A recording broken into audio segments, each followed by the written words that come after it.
Hello everyone, I am Mega Random 42 and we're live. I always forget which thing I'm doing. I get so used to doing the little intro. So hello everybody, hello Tia Martin, hello Just Sheldon, hello Caitlin the Choker of Chickens, hello Tecmon Blade, hello Inkwell, hello Akat Sook Leader. Well, I can't pronounce names. I'm so sorry if I pronounced your name wrong. Hello Slithering Peanut. Hello Seraph. Hello Jim Cole. Hello Richie Poole. Hello Christopher Outhouse. Hello Captain Jesse. Hello Bill Martinson. Hello Dakota Stanton. Hello Captain Jesse. Who else am I missing? I've got to scroll back. Hello Mr. V. Hello everybody. some porn site do cause viruses. Make sure you have. Oh, yeah. Well, first off, before I start reading everybody, and hello, W. Molina. Hello, Morks. This episode felt like true trek to me. I loved it. Yes. Oh, my God. Well, so spoiler warning. So I will do probably like a spoiler-free little synopsis later on.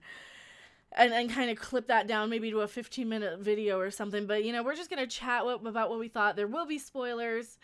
Total absolute spoilers. Hello Bruce. Hello SBG. Hello Richie Poole. So did everyone learn their moral lesson tonight? Don't watch porn. Hello Burnout 404. So this episode was I really enjoyed it, and we did just talk about it over on Midnight's Edge After Dark. I really loved it. This is so Star Trek. Not only is this Star Trek, but there were moments when it felt like they were trying to show off, like the, like Discovery is this kind of, and I know this is so backwards, but it's like Discovery is this like new young hot shit or kid who thinks he's hot shit, and then tries to do some sort of stunt and does it really poorly and miserably, and his idiot friends are impressed, but then, out comes the Orville, which is the ship full of the old timers, the actual Trek people, the alumni. And not only can they do the little stunt that this little punk ass bitch kid did, but they do it 10 times better with more flair, and they land, a perfect landing, and that's how you do it. That is how you do it. Oh, I love it. Those exteriors tonight. Yeah, if you love ship porn, there's ship porn. There's the ship in front of this giant sun or the giant planet that's gonna collapse. Oh my God, it was so good. Maybe I actually feel bad for those people. Hashtag no spoilers. Darn, had me in my feelings. Yeah, I know. Just so much ship porn. It was so nice. Yes, STD may be sci-fi, but the Orville is Star Trek. The Orville is Star Trek. It is Star Trek now. I mean, I hate being such a stickler for it, but man, STD wishes it had plots that went this deep, SBG had a good Jaloja. Well, I hope you washed your hands when you got back, or before you got back. Oh my God, it was so good. It was so wonderful. So this episode, for a little bit of a synopsis here. This episode saw basically like you had an A plot and a B plot, and they actually interwove each other pretty well. Bortus had to had to kind of resolve his. This is another Bortus episode. He has to resolve a lot of his working late nights, being in a kind of rut in his relationship with Clyden. He's going into the holodeck to basically be with all these holographic Mocklins, and it's kind of awesome and hilarious and interesting that they treat holographic, holodeck porn, holodeck sex like it's porn and not like, you're cheating. It's really interesting to me that they're doing that. And we learn that it is because of because Bortus doesn't think he fought hard enough from last season to keep his child's gender the same as it was when he was born. He was born a female, and that's like a super rare thing on their planet, and so by law they had to go and change the gender of the child to male, because everybody on the planet is male, and being born a female is like once in a blue moon sort of circumstance. And About a Girl was actually my favorite episode from last season. And that's kind of how you do Star Trek. And I'm so glad that they're continuing with that storyline and some of the consequences of that storyline. Like, Bortus is resentful of Clyden. and doesn't want to sleep with him. I loved it so much. I love it. I want backstories of freaking Dan. Oh, Dan. We love Dan, too. Dan is in this episode. He's so funny in the background. Dan, played by Mike Henry, who was the voice of Cleveland Brown over on the Cleveland Show. I love it. It's so fun. It's so fun. My Carl says subscribe. Thank you for being a brand new subscriber. Also, if you guys do subscribe while we're live, or while I forget to turn off notifications, it will pop up. So hopefully you guys like all the little pop-ups and stuff. We also have some pretty interesting ones for different super chats. So Bortus has a little Reginald Barkley from TNG going on. Yes, and this is such a nod to Barkley in The Next Generation, where he had, you know, he preferred to spend his time in the holodeck. He was more confident there. He has social anxiety, so he's more confident in fake relationships. And it's kind of a nod to that with the holodeck addiction, but it's not really about the holodeck addiction. It's more about having the resentment in their marriage. And here's how you do diversity. You know, they are a same-sex couple. There's a lot of same-sex, you know, feeling around and you know, stuff like that in this episode. And this is how you do it for a reason, not as having a token gay character.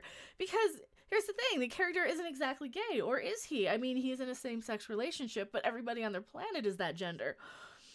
This is how you do Star Trek. You make people think. You introduce alien and foreign concepts and different things sociologically and psychologically. Oh my god, I love that. Porn dealer, tardigrade, take that Discovery. Oh yeah, there's this awesome character. Austin Griffith, subscribe. Thank you for being a brand new subscriber. I really appreciate it. Yeah, there's a part in this where Bortus is like kind of tired of his little porn fantasies. He's got like a dungeon fantasy, and he's got like a doctor fantasy. He's getting tired of his same old fantasies, and he goes to this alien thing that looks like he's straight out of Star Wars almost. But he's like practical effects with a little bit of CG, it looked like, and he's speaking in a very Star Wars-y language sort of thing. And oh. Thank you so much, Andre Cannon. I thank you so much. I really appreciate that. Hopefully, if you have anything to say, I will read your comment. But thank you so much. I really appreciate it.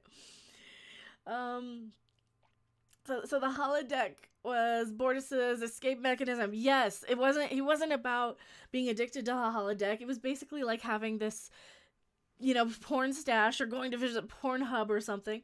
I got lost track with hire. Oh, what was I talking about? Yes, the monogender species isn't gay. And yeah, and that's how you do Star Trek. That is how you do Star Trek. You give these different scenarios and different different walks of life, different ways of being that you wouldn't normally see in your everyday day-to-day life. That is interesting to me. That's fascinating to me that we have these sort of things. And you know, and we can also identify with this couple because, yeah, people might be resentful of not defending their child enough in a certain way. And that's how you do it. Oh my god, that's how you do it. I died when the porn virus happened. Yes, I got what you need, bro. Like, people got the good shit. Oh, I loved that alien. I loved so much of this episode. It was so wonderful and amazing. Oh man, I think my computer's crashing here. So hopefully if you guys can still see me. I'm experiencing, there we go. All right, now that's better. Now we're back. I just had to go and pause my playback here. Like, how did I miss that? The porn alien is a tardigrade. It kind of looked like one, but not so much. Well, it wasn't blue. It wasn't blue. First off, it wasn't blue. Tim Martin, I think Bortus still had an addiction. He was up in that holodeck way too much. Yeah, but I think a lot of that was just to kind of get rid of to escape his relationship, you know. But you're right, because he wouldn't be taking off like every day early from work. But yeah, he skipped work to do porn. That is true. That is true. It was such a good episode, and I like the way they let the plot play out. Yes! Oh, and so, of course, because Bortus has his hollow porn addiction stuff, he buys it from the giant tardigrade-looking guy, and he's like, I want a lot of Mocklins, all on once, you know, So he installs this program, and it ends up kind of infecting the ship. And now the B plot of this, which I really love because I'm a huge Star Trek space nerd. I love seeing all this fascinating stuff. They're watching a planet get sucked into a collapsing star, am I right? And this planet's going to explode, and they start scanning and they find, you know, oh hey, there's like archaeological stuff here, you know, there's you know there's like there might be fuel here, there's man-made stuff, and then they keep scanning deeper and deeper, and there's people still down there. And of course, so they make the call to do what they can to save these people, but of course there's this time crunch. And this ship has been infected by Bortus's porn stash, which is kind of awesome. So they have to. Here's the thing that I really love. They have to go and send the two people who are physiologically able to go and survive the radiation to rescue the people on this planet. Call back to Discovery, where fucking Michael Burnham has to go and she has to go and show off and say, oh, there's radiation out there. I can survive this. It'll take me 20 minutes to get there and back. It takes her 13 minutes just to get there to the Klingon ship. She comes back just completely burned from radiation. Totally not physiologically the officer that should have been sent. This is why I always say Georgia was a terrible captain on Discovery, because she should never have sent Michael Burnham out there. But what does Ed Mercer do? He sends Bortus, who can handle the radiation because he's a Moclan. He sends Isaac because he's a robot and can handle the radiation. You don't just send whatever hotshot main character is on the ship. It makes sense. Oh my god, I love this so much. I love this so much. Apparently Indiana Jones exists in the Orville universe. Yeah. And Cody Boddicker. Yeah, so we're in full spoilers. Apparently Indiana Jones... oh no, I teared up. I teared up when they could not save everyone. Yeah, and that's another thing. Because of a lot of the complications, they can only make one trip with a shuttle that they like really have to fortify. They really have to like beef up. So they can only make one trip. Half of the people have to stay behind, and the watching the interaction between like this leader of this people who they've been communicating with back on the ship, like she decides to leave herself behind and send her husband and her child on, and Bortus watches that, and he decides, you know what, I'm gonna make my relationship work with Clyden. Oh, there's so much good stuff in this episode. There's also a really funny part where Clyden decides, I want a divorce, stabs Bortus in the chest. It's so funny.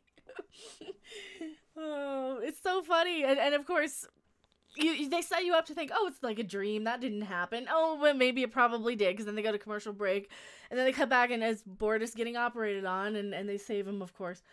It's really funny. I mean, that some of this was a little predictable, but they did kind of go off in a different path, and I like that they did that. I like that, instead of dealing with, another couple cheating on each other in this series, we went the porn route, and that's what you do. That's what you... yeah, so the Orville, boldly going where no Star Trek has gone before. Exactly, Bob Sylvia. Richie Poole. Why weren't the husband and the child wearing environmental suits when they left the shelter? They were. You could barely see it. They just had their little helmets off. They had their masks off, but they had the suits on. DM Martin. Yeah, you and Lamar just about died, and the porn program started looking up on Isaac. Oh, man. Yeah, so there's also a part where Lamar and Dan end up having to fix the porn program and trying to counteract the virus, but Isaac and Bortus are off rescuing the people on this planet. And of course, they're kind of like the porn program's running while they're trying to fix this, and the characters in there are trying to like kiss, like Lamar and Isaac, or not Isaac yet, and Isaac comes in later, Lamar and Dan, and Dan's just like, hi, I'm Dan. It's so hilarious. And Lamar's like, nope, I don't want any of this. It's so good. Yeah, Dan was really getting into the porn program. I love Dan. Dan is so funny. They're making him such an interesting side character, and that's one of the things you need to do in these shows. I mean, look at Next Generation. We had Barkley as a side character. He was reoccurring and kind of awesome.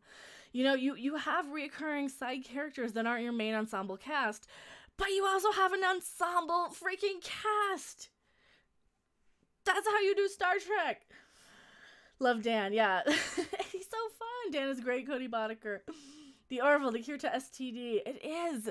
Why? How did they do that so well? How did they do the Orville? Like, how is generic Star Trek the good Star Trek right now. I mean, how well, I guess it's because we have all the alumni on there. This is like the ultimate risk porn. Dan loves everyone. Dan is just a really awkward, crazy, funny guy. And one thing I do love about Dan is that when they show him working and like at work doing his job, he seems really, really super competent. Like, he's not just a screw up. He's not just some creeper, you know. He actually can repair things. He's actually a decent mechanic for a change, which we wouldn't have on Discovery, because the only person who could do anything is Michael Burnham over on Discovery, right? I'm so pumped for this season. I know. But we also, I mean, sad news is that I'll probably have to watch the short trek tonight, and it's the Harry Mudd one, and I don't know if I want to, but man. I love Midnight's Edge After Dark. Welcome. Also, if you guys didn't see, we were live earlier, about an hour ago, over on Midnight's Edge After Dark. More people who love Trek are involved on the Orville than are in STD. Yeah, it's like they hate Star Trek over on STD. They're making it so bad. I'm a sadomasochist. No, I have to watch it because it's like how an atheist dissects the Bible, to have a point to counter when somebody... Because that's kind of the only people who really seem to love Star Trek Discovery. They're just kind of blind faith fans of the series, you know.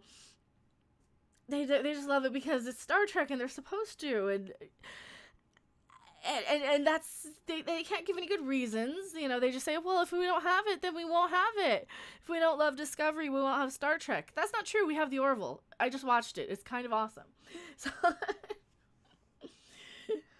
I like Rainbow. There's only one Harry Mudd. Joker 79 says, yeah, I know. I mean, you can't. It's such a different character. I really. This is why you don't do prequels. You can't recast these iconic characters. Watch the short text so we don't have to. I will. I will. It's almost like STD fans, or like STD are friends with Ruin Johnson, aka Subverting Expectations. Well, see, that's why we kind of have this recurring joke of trying to point out when they actually do subvert our expectations correctly, in the right way. Yes, my McDonald's analogy. If you don't buy the McLean, we won't have McDonald's anymore. That's not true. We still have McDonald's. They're everywhere. And we still have Star Trek. You know, I have them all on DVD. Except they're not here. They're in storage. But I can still watch them. I can watch them anytime I want because we have Star Trek. It's readily available. We have the Orville. It's freaking amazing. It is. Oh my God, it's amazing. And I don't see why anybody would want to pay money for Discovery when we have the Orville. And I guess if you don't like some of the humor, I mean, sometimes we get a little goofy on the Orville. But, you know, sometimes entertainment has to be entertaining. And when something is so... Let's take the Doctor Who New Year's special, for example. When something is so boring and heavily dramatic and so up its own ass and so full of itself, it becomes very transparent that your motives are just to emotionally extort me. And you're not, like, there to entertain me. You're there to either guilt me into liking this. You're there to... pull up my heartstrings in the instead of entertaining me. and I don't know if that's coming out completely correct, but I think like on the Doctor Who New Year's special, I didn't care so much about their family relationship because it really slowed down anything I actually wanted to see. We don't have that on the Orville. Everything, I want to see all of it. I want to see the goofy stuff. I want to see, you know, I want to have some levity. I want to have that comedy and that humor. And I think that, yeah, they could tone it back a little bit. Every once in a while is good, but I'm fine with the level that they have now. I'm not upset with that, so. Which sex scenes were more envelope pushing? The last season with Doc and Yaphet, or season 2 with Bortus and his porn stash? I don't think either of them were envelope pushing, cringe wise. Probably, I don't know. I mean, that just kind of makes sense how they would have sex if they're between 2 Mocklins, or 6 Mocklins, or however many were in that pile. I don't think there was so much envelope pushing as...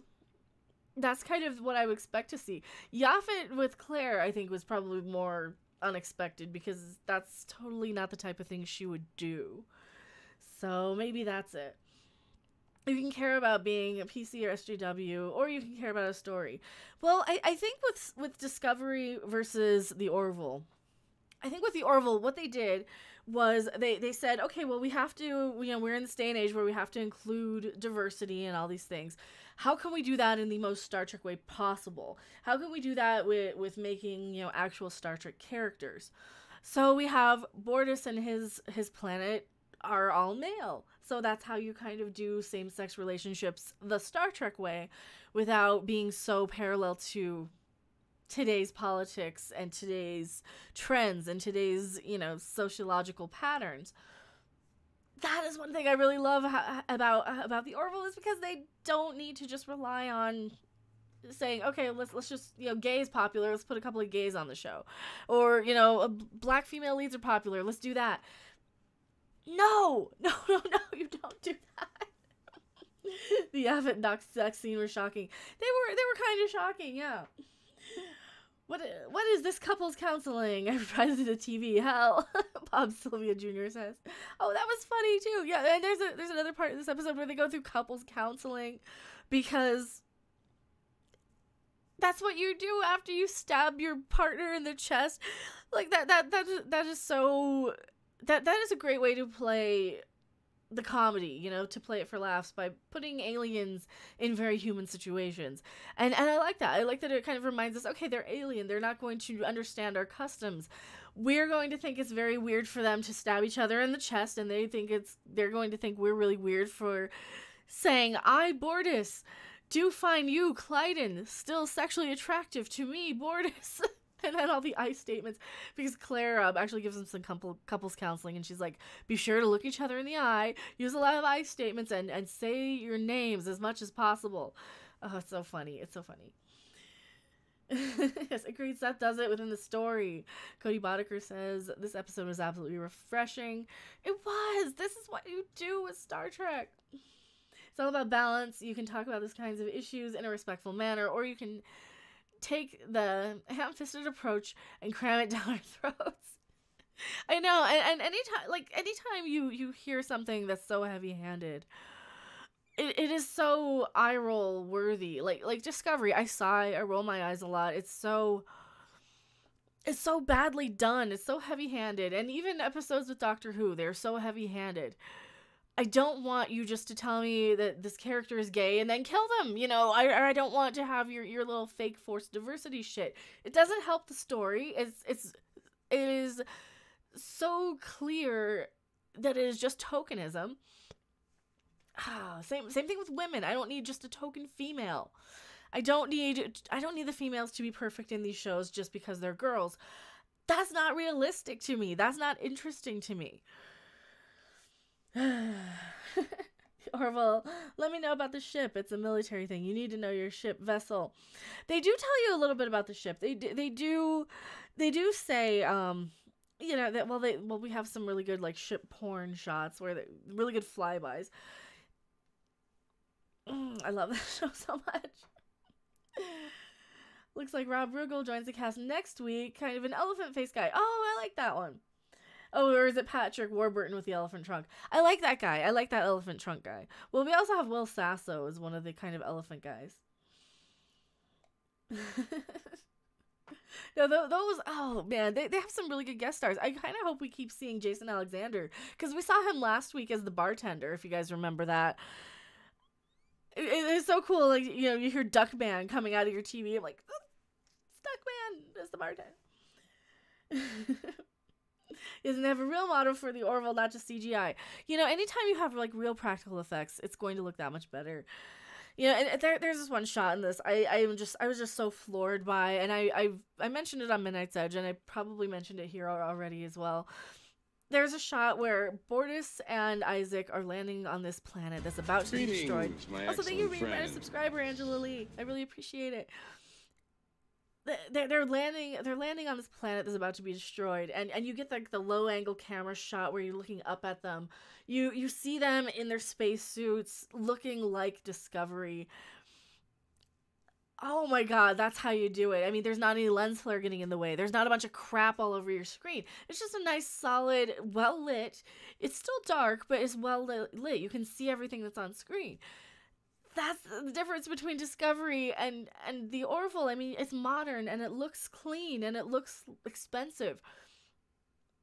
But you can still see what's going on. You know, there's not lens flare where there shouldn't be. There's not a bunch of crap in front of it. Yeah, I have a recurring thing whenever I do a Discovery review. I'm like, I grab just any random horribly lit lens flare filled screenshot and I take a picture of that and I say, I did nothing to this shot. The show just looks this bad.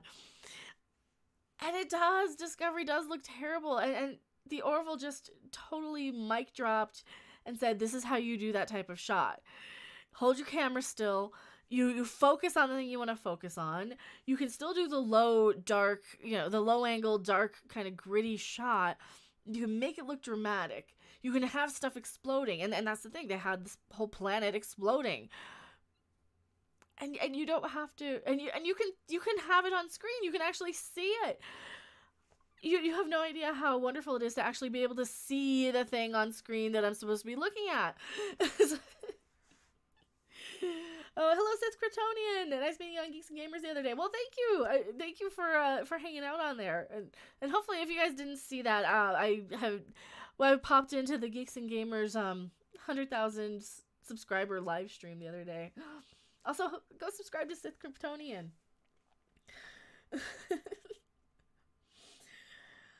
Is it funny that Claire's the ship's counselor and is in love with the robot? Well, I don't know if she's like in love with the robot, but it's kind of funny that she's the doctor. It's kind of funny that the doctor is kind of filling in as a ship's counselor.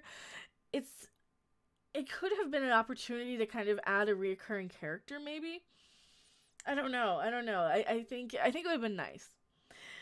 Tia Martin, I would love to see Marina Sirtis show up on the Orville or Brent Spiner doing scenes with Isaac. Oh, that'd be cool. I think Marina Sirtis stopped by the set, if I remember correctly, because there's a picture that she tweeted out with her and Jonathan Frakes when he directed an episode of the Orville this season. So I think. 2 episodes of the Orville and not a Dutch angle yet. Keep up the good work, Seth. Yeah, Dutch angles need to go. We need to get rid of the Dutch angles. 1000%. Just get rid of the Dutch angles. Get rid of the shaky camera. Get rid of like the zoom in and out stuff, It's like, you guys don't want to see this the whole time, do you? Right? And you don't want to see like blurry and me shining lights in your face. It's dumb. We don't need that. We don't need you tilting the camera. We don't need any of that. Just give us a nice locked off shot. You can even pan a little. You can do the fancy stuff. We need to be able to see what's on screen. We don't need to make TV for people who are on their phones. If you give us something interesting to look at, we will watch. And it's one of those things I always say. It's like they're making TV and movies just for people who are on their phones and aren't actually watching the TV or the movies. And it's so frustrating. You have no idea how frustrating that is. I don't think the dog's in love with Isaac. He helps out with her kids. Yeah, I don't think she's in love with Isaac. I think she might see him as like a co-parent, maybe. Your eyes. Yeah, I want to see the Jonathan Frakes episode. Anyone know it's going to air? I haven't heard like exactly when it's going to air, but thanks, Mike. I keep kicking ass. Well, thank you. Oh man, what did you guys think? Did you like this episode? Did you hate this episode? Did you enjoy parts of it and not other parts? I know I saw a few people saying it was kind of bad before it was finished in chat. Because I kind of got the times wrong. My stupid clock's still set to Central, so. SBG loved it. DK's Samaritan Sanctuary. I heard some bad stuff about the next episode, about nudity. What's going on? I haven't heard anything about nudity for the next episode. CG Project SFX, it's a solid A. I liked it too. Bruce says, I think she liked him because there's no expectation of going too far. It is a safe relationship. Yeah, that is true, because Claire didn't want to deal with a husband. She just wanted to be a mom. So her kids are artificial insemination, I think, or adopted, or whatever they were. And yeah, I think maybe she sees Isaac as a non-threatening sort of partner. I don't know. I like Primal Urges. I love the whole episode, Cody Boddicker. Joker 79. I love the season so far. It's so good. It's so good. The more we get the word out that they're actually doing something right, hopefully we can get the ratings up there because it's a really good episode. Fantastic episode. Bob Sylvia Jr. says, Thomas and Preston. It was all right. It was a hit and miss for me. I can understand that. I can see that because it did have some kind of predictable moments in the beginning. It had some kind of slow moments in the beginning. CG Project said there was some things that could be improved, but they took some predictable and twisted it. They did. They twisted a little bit of the things here and there. They didn't make it 100% predictable, and they didn't completely like just throw a bunch of random crap at us too. That's kind of you kind of need that balance. I laughed out loud at "You've had enough injections." There's some really good lines in here. There's some really good funny like moments. I like the still for the most part, Gordon Molloy is still kind of the funny one, and yeah, there's some pretty funny lines between Isaac and Bortus too when they're kind of going to rescue the people on the planet too. I can't remember the exact words now, but this is another one where it's so quotable. I'm gonna have to watch it again, especially the "You've had enough injections" lines. Oh, I love it. Hello, Lord Dark Helmet. Came late to the party. I'm a simple man. I see Mecha and live streaming. And the words Primal Urges, and I click. Well, thank you for being here. We're talking about the latest episode of the Orville. There are spoilers if you guys did just come in. Yeah, it's very quotable. And like I always say, good shows are quotable. Bad shows quote other shows. Same thing with movies. Same thing with all of that. It's so true with something like this. It's so quotable. I love it. Oh no, something you got timed out for. Why did this get deleted? I have no idea. Oh, because it thought it was a link. All right, I read on sciencefiction.com that they're really going to put the O in the Orville this season with a lot more sexy stuff and scenes, so strap in. Oh wow, that's gonna be hopefully they're not gonna overdo it. Hopefully they're not gonna like completely mess it up. But hello, CD Horde. To Isaac was a classic line. Oh, there were so many good lines. Hi, I'm Dan. That's the only part I laughed at. I like that there's no teleporter. The risk, so there's risk involved. Well, they don't have a teleporter yet. I think they got like the indication of a teleporter. Yeah, I think they had the indication of a teleporter, but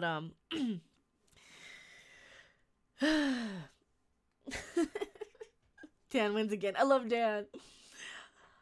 I am Dan was the only part I laughed at. Oh, the Dan lines were so good though. Like, why? You know, Dan's kind of a creeper. Dan's a little bit of a creeper. He kind of comes in and does the whole.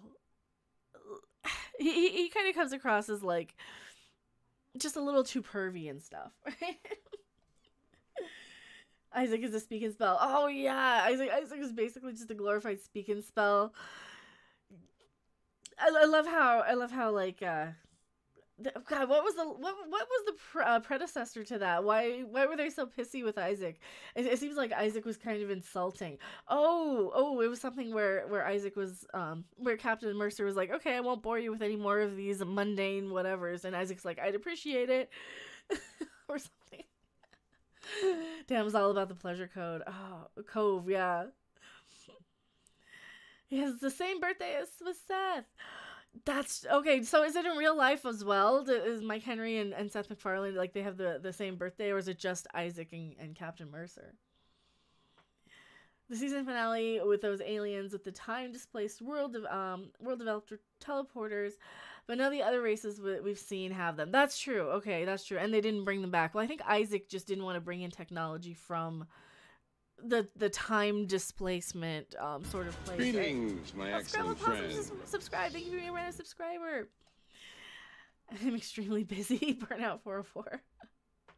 Some Facebook groups are trying to undermine the Orville. Well, those Facebook groups are a bunch of assholes. They need to stop it. I feel like if there was ever a VR version of the Orville, it would have to be Dan. But Dan is so cool. You know, I would love that. They need like an Orville video game. Maybe they can make that in VR like they were doing with Stage 9, that stupid, or what was it? It was Stage 9 that stupid CBS decided to take down. God, screw you, CBS. You're so horrible. They mentioned birthdays this episode too. Set up for the upcoming episode. Oh, are they gonna do a birthday episode? I didn't see the trailer for the next one because I watched it on the Fox website, so that's how I watched it. I didn't get to see the trailer, sadly. Hopefully, that's gonna be a thing because Dan is like always kind of hanging around Captain Mercer. Maybe they'll make a thing where Captain Mercer and Dan end up going out. I don't know. Lara has eyebrows now. They added eyebrows after the second episode, I think, of season 1, because the pilot she didn't, and then after that she did. Or there was a couple of episodes in the pilot where it looked like they reshot a couple of things too, where she had eyebrows. Lara's awesome. I hope they don't get rid of Lara completely. I like her, but I don't know. I don't want to like get used to new people. That's the thing. The trailer was more of a teaser for the whole season. Okay, so I didn't watch it. I need to watch it. The trailer one I saw was the general one for the whole season. Okay, yeah, I've seen the whole season trailers. Lara's browless only in the pilot. That's true. How do you think Lara will exit the show? I don't know. I think she'll... I think we saw that episode with her like on the beach or whatever, or like at sunset. I think something's going to happen where she goes back to her home planet and has to stay, and that they replace her with like maybe somebody saves her life and has to go and take her place or something. I don't know. I am still streaming. Well, I just started 36 minutes ago. This is my first stream. Actually, we did 2 streams over on Midnight's Edge as well, so we did stream a little bit. If she goes when she needs a hero moment, I think they'll do that. I think that they care enough about Star Trek where they will do that. Now, I think that they're taking a lot of cues from Next Generation as well. Like we had Lamar start off on the bridge, and then he ended up in engineering, just a lot like Geordi did, basically. So I think that maybe we're gonna have Bortus step up as like security chief, and then we'll get some new person to kind of take the place as what Bortus does, which is what, tactical. Is that what he does? I don't know. So I think that might be it. I don't know. Can't hear me. I hope you have a great stream. Well, thank you for being here, Pogo's Place. Also, check out Pogo's Place if you want a really great gaming streamer. Someone mentioned the being in lighter gravity making her weaker, so she needs to go home. Not sure if true. It might be the case because she has super strength because of the different gravity from her planet. So that's why they end up putting Selaeans as security, or at least how she got the job as security, I think. Yeah, Bortus is already the 3rd highest in command. Well, I don't know if they would promote him. Maybe it might be like a cross promotion if they do that. Halston Stage is super busy shooting movies for Netflix. Yeah, I know she's gonna leave. I just don't want her to because I like her. I don't know. I don't want her to leave. So I think Seth is smarter than sudden death by tar monster. Yeah, Seth won't do that. He knows Next Generation. He's not gonna do the tar monster thing. He's going to do something probably where she has the opportunity to come back. Probably to honor the character, knowing that she does have a good fandom. I don't think he's going to just kill her off like that. I think it's going to be something where she has to stay on her home world. So I don't know. Yeah, only Ed and Kelly are above Bortus. Yeah, they're the only 2 officers above. So basically Bortus is kind of like Tuvok, I would say, right? Oh, Netflix, I meant Jessica Sozar is coming in to replace Lieutenant Catan. Yeah, Jessica Sozar is going to be, she's going to be a Selaean again, but I don't know if she's going to like replace the same station or if they're going to get somebody else. I don't know. Porgs eat Alara. Porgs will not eat Alara. Porgs don't eat people. Porgs are our friends. They don't eat people. They don't eat people. Bortus is Tuvok mixed with Worf. He really is. Oh, he really is. Absolutely. Death by Porg. That's not going to be a thing. Blah blah says, I hope so, because if she goes back to her home world, hinted at via chat, she had with her parents in the first season, then it gives her a chance for her to come back as a guest star. I hope so. Oh, Sarah says, did you notice the new dark matter cartographer is named Tyler? Oh, no. No, I didn't realize that. Okay, so now she's definitely going to be a spy because they know. Oh, no. Okay, so for people who haven't seen Discovery, spoilers for Discovery. They have a new crew member in the middle of season 1 for Star Trek Discovery named Lieutenant Ash Tyler, who is in prison on a Klingon D7 battlecruiser prison ship, whatever the fuck it is. It's not a D7 battlecruiser, but they say it is. And he helps Captain Lorca from the Mirror Universe escape. But in reality, we all know that he is actually the albino Klingon, Vok, from the earlier Klingon slow death, horrible, awful scenes from Discovery. Now, what do we know about this Tyler from... You think Seth is trolling us? What do we know about this person who appeared in the first episode of season 1? The new dark matter cartographer. Well, we know that she's the same actress who played the school teacher of the Krill that Seth MacFarlane let live after wiping out the entire Krill ship full of people, except for the children and the school teacher. We also know that Seth MacFarlane is pretty much aware of Discovery and that they know that they're kicking Discovery's ass, and they know Discovery's doing things like ripping off some of the comedy by putting in the elevator scene from the Discovery season 2 trailer, which looks terrible. They're trying to be Discovery because they know Discovery's good.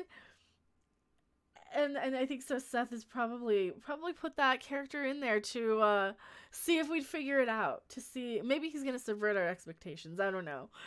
Maybe.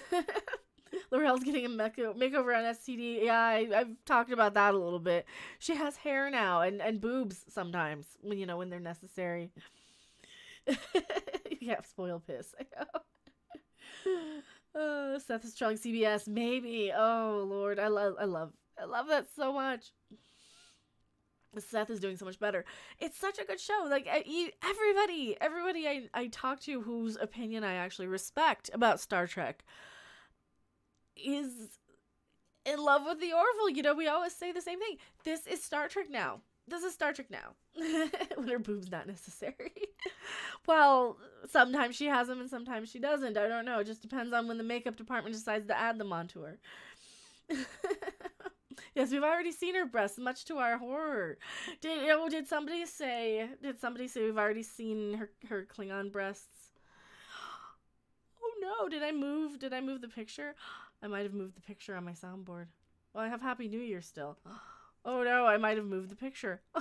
Oops. Oopsie, whatever. It doesn't matter.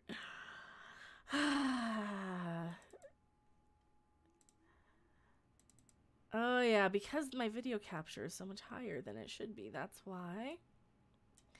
Well, that's why we don't see it. There, now it works. Yay, hooray, we got the boobs to work. Yay, no Klingork boobs. Oh, you guys are like 30 seconds behind. Damn it, we got it working. I've been moving stuff around on my soundboard a little bit here and there. While I'll sleep tonight. I should have you guys pay me to take the picture down. I think that'd be fun. Control Alt Delete. Stop capturing so much video. I know. I was messing around with where my video capture was. It's not just horrible Klingork breasts. It's the entire makeup that looks like her. She looks like she's been through an autopsy. Yeah, the Klingork tits are very... I mean, she looks like a dried up turd. She looks like a corpse. They all do. It's so... It's such a bad thing. Oh, sauerkraut. She doesn't look like a living being. No. And hello, John Hyros. Welcome. I like being fashionably late. Video wanted to be free. I can't unsee that. I know, I should put more of a warning up. Here, is this better? There, this is better. That's a much better image to put up on screen. So we have some new things. One of the things I added was and I can't put it up because we're actually streaming. I have an end card now. So hopefully you guys all stuck around to the end of my videos to see that. I'm working on an intro, so hopefully I'll get an intro soon for you guys on the videos. Like I said, I'm trying to get a little bit more professional looking on the videos. So I'll probably also need to buy some sort of lighting for in here, but my camera's okay on low light. Straight Sith male, not a Star Trek fan, but geez, they're really picking on you guys. They're giving us the worst stuff. Did you not see that? And look what passes for like Star Trek too. Like this crazy stupid woman is like almost shooting herself because she doesn't know how to hold a phaser, and she's the main character on Star Trek, which, you know, why is there a main character on Star Trek? But seriously. Very nice end card. Well, thank you. Weenie now. I'm never going to look at porn again because of today's Orville episode. Oh, I think it was fine. I think it was alright. I think Kirk's left with every species except Klingon. Now we know why. Like the end card. Need a good intro. Well, I have kind of an intro. I just need to find where it is. It's on a flash drive somewhere, and I've got a few of them up here. The gun does look like it's being held backwards. It is. It is. Just Anson Mount as Pike. He looks so much like Jeffrey Hunter. You know, he does. The character's all wrong, though. He's playing jovial Kirk. He's playing Kirk.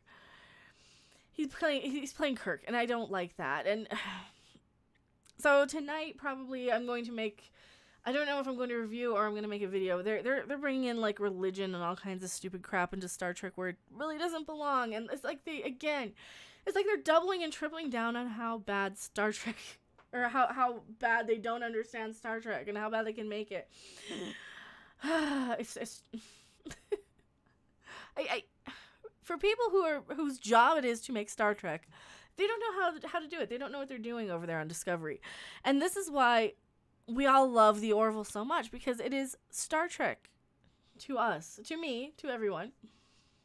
The Orville really could have used a Star Trek transporter tonight, though. Yeah, they could have, but you know what it does, though? It gives kind of tension, and it gives some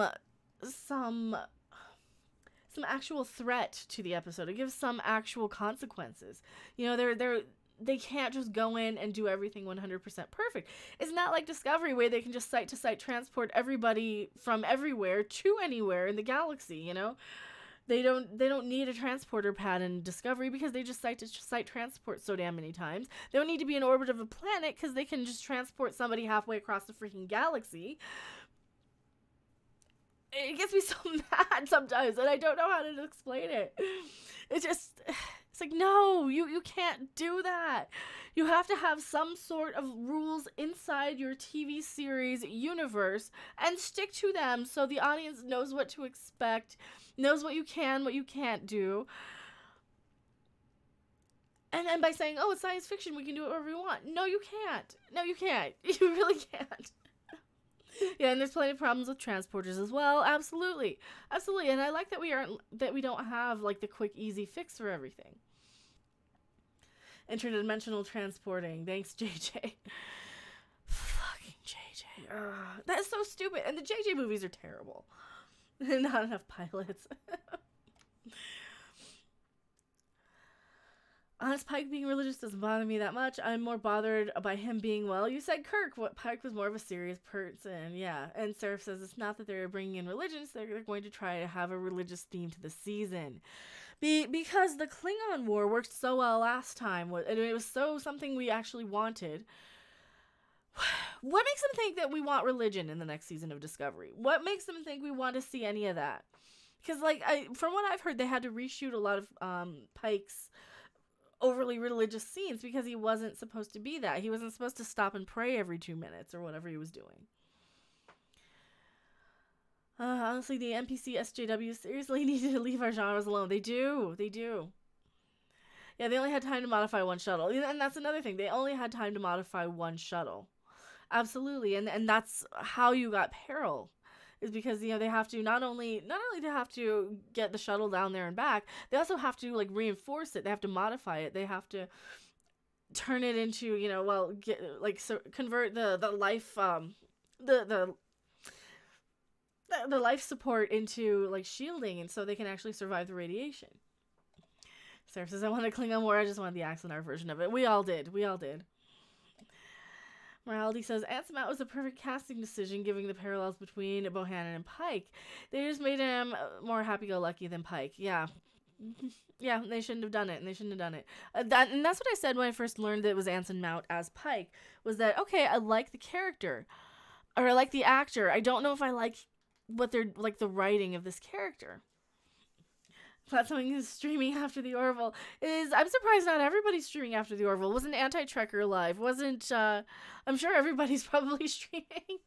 I don't know. I don't get notifications that much for anybody because I get so many for everything else. Like for my actual video subscriptions, I don't know who's streaming when. So if you want to watch a good sci-fi series that touches religion and belief, watch Babylon 5. Actually, watch Babylon 5, period. It's just a great series. Yes, and we've been doing watch parties. And I want to, like, as soon as I get a more permanent place to live, I will start the Babylon 5 watch parties up again. I absolutely love that show. It is amazing. It is brilliant. It is... I probably like it more than Star Trek. I'm not gonna lie. I absolutely love Babylon 5. It's one of my favorites. Deep Space Nine touches on religion, but B5 is great too. Yeah, and that I'm gonna talk about that article. We talked a little bit about that today on Midnight's Edge After Dark. I'm probably gonna do a video about that article because there's a rant in there from me, I think. So I'll probably keep everybody in the house awake tonight, but no, I'll be ranting about that tonight probably. And that's what I've been trying to do with my channel is make at least a couple of videos a day. Go live when I can. Just, I'm trying to work the algorithm to get like the subs and the likes and the interaction and stuff. So B5 is totally awesome. Bruce says, "Oh, I love B5. Oh my god, I love B5." And not touching religion.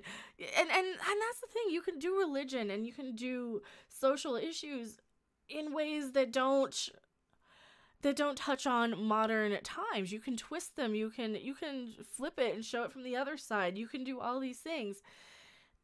And that's what good science fiction writers do. And there aren't good science fiction writers over on the Orville. It's god awful. It's just terrible.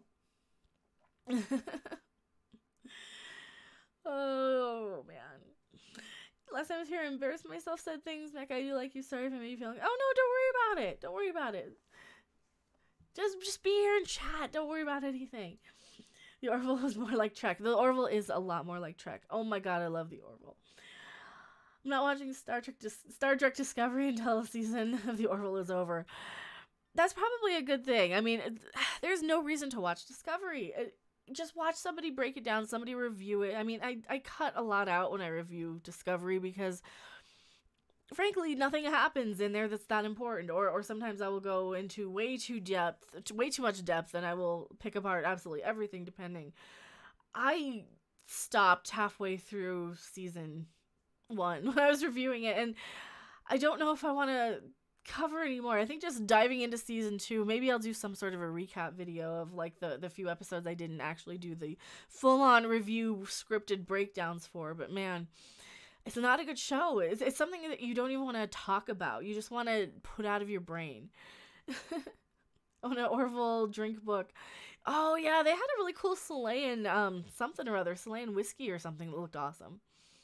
YouTube, you failed to give me a notification. I'm sorry. It's probably because I uploaded too many times today. I bet that's part of it. I bet I uploaded too many times today. Let me go tweet it out, see if we can get some more people here. Let's see. We're live talking to the Orville about hashtag the Orville. The Orville, boop. What's the name of the episode? I don't remember. Well, it's fine. Tweet. Primal Urges. That's it. Hello, Drew L. What's going on? We are just talking about the Orville. Oh my god, it's such a good sort of thing. It is Star Trek now. Anybody who thinks the Discovery is better cannot like Star Trek. I'm sorry, you cannot think that Discovery is doing a better job of Star Trek than Star Trek Orville is. Yeah, the Orville's amazing. I just call it Star Trek Orville because it is. It is so much. It is what we want. I'm so happy about it. Hello, big boy. How am I? I'm good. We just watched the Orville, so of course we're good. As a Star Wars fan, what would be the best Star Trek to get into? I would almost say Next Generation for a Star Wars fan. Maybe even Enterprise. I don't know. You know, just jump into the Orville. Orville's great. Orville is good. I like Orville, but Anybody with the itch to watch STD should just watch DS9, which is the same basic, darker, more grittier concept, but much, much better. Yeah, you should just watch DS9 too. That's a good one too. They should have had Troy guest star as the couple's counselor. That would have been nice. That would have been funny. Where would have they gotten a counselor, though? I mean, I think if they were going to do a counselor, they would have to do some sort of a reoccurring counselor, like they did with the original engineer. The Wrath of Khan is the best of anything track. Yeah, I mean, what? Oh, I guess for a Star Wars fan, maybe watch Star Trek IV: The Voyage Home. That's a good one. Watching the Wrath of Khan, especially, yeah, those are both really good starting points. Absolutely. You don't really need to watch a whole lot to know what's going on if you watch Part 4. But the Carbonite Maneuver, that's a good one too. Hello, Christopher House. Hello, DM McGrath. Yeah, I enjoyed tonight's episode. It was so good.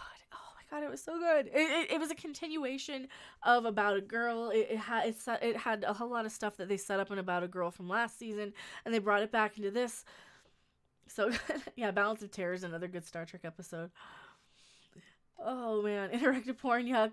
Well, I mean, I don't see it as more interactive porn. I see it as basically like a giant sex toy or something.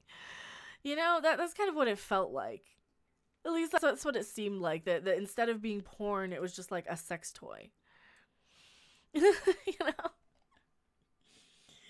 Am I wrong? Does the Orville have a prime directive? I think they're not supposed to interfere. I don't remember. Do they have some sort of a prime directive? I don't think they're supposed to interfere with like really primitive species as well, but it's not like called the prime directive. Oh, Yesterday's Enterprise is a good one too. Richie Poole, do you think the porn alien still has a job on the ship afterwards? I'm surprised that alien didn't get a talking to. Like, we didn't get a stinger at the very end or during the credits or something with Captain Mercer giving that alien a talking to, saying, yeah, where are you smuggling this porn in from? And because it seemed like it was shady, smuggled stuff.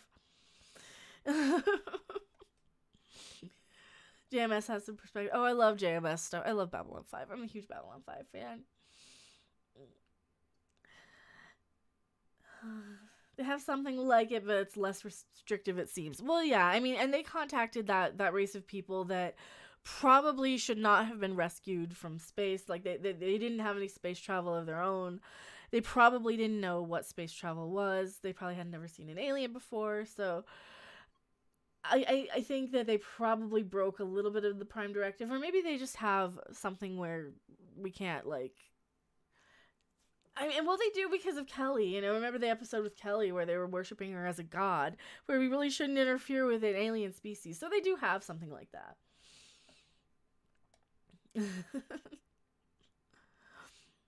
Only 30 people tough, what can it hurt? Yeah, that's true. I mean, you still want to save people if you can.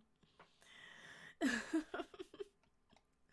Adam Carolla's character coming back? It wasn't Adam Carolla, it was Norm Macdonald, and Norm Macdonald played Yaphet. I don't know. Because they had they had who was it? They had this new alien species guy, the porn dealer. So they had him on there, and I don't know if they're gonna get rid of Yaphet. I think they're gonna bring him back though. I have no idea what you're talking about, but you're getting a timeout because I don't know what you're talking about. William says, I think the first 2 episodes of this season have been weak. Though, to be fair, this one was cut from season 1, and I can see why. Yeah, and I think that this one was kind of a weaker episode. It was still really good. I mean, for a weaker episode, well, and to qualify that, it had weaker moments. It was still one of the best episodes of Star Trek I've seen in a very long time. Which, you know, it's so... I don't know. It's so hard to... Yeah, it does have a couple of little weak moments. Like anything, you know, nothing is above criticism, I don't think. But they would be nitpicks for me, I guess. There's a recipe for B5's Joey and Sunspot cocktail. Ooh, that's cool. Tardigrades have the best porn. Poor janitor must have had a bad week cleaning the holodeck. Well, I would imagine any material that you bring in, any like bodily fluids, would just kind of get dematerialized or flushed out. Like, it's probably self-cleaning like an oven, you know, just get all the splooge marks off of the floor or something, I guess. I don't know. I don't know. Yaphit was in Sunday's episode. Yeah, Yaphit was in the background. He really didn't. I don't think he had anything to do. I know, what a great discussion. How do you clean the holodeck after people have fun in there, you know?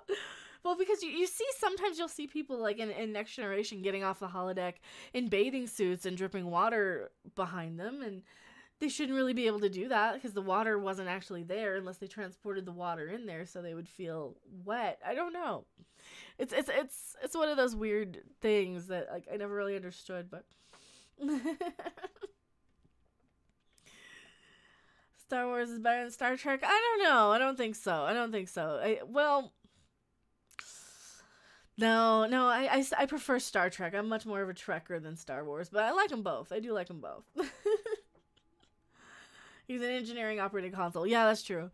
And did you guys notice, like, the porn alien was he sounded so much like an alien from Star Wars, too. It was like they were kind of paying some respect to Star Wars as well. I really love that.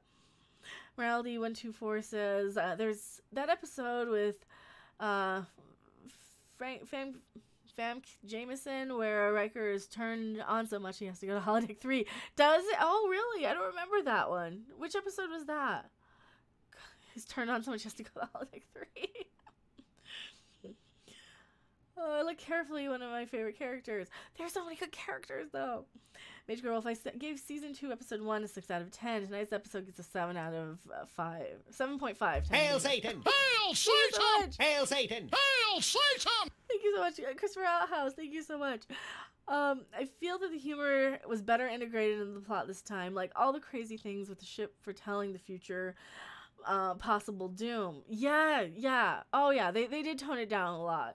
And they put it where it needed to be, I think.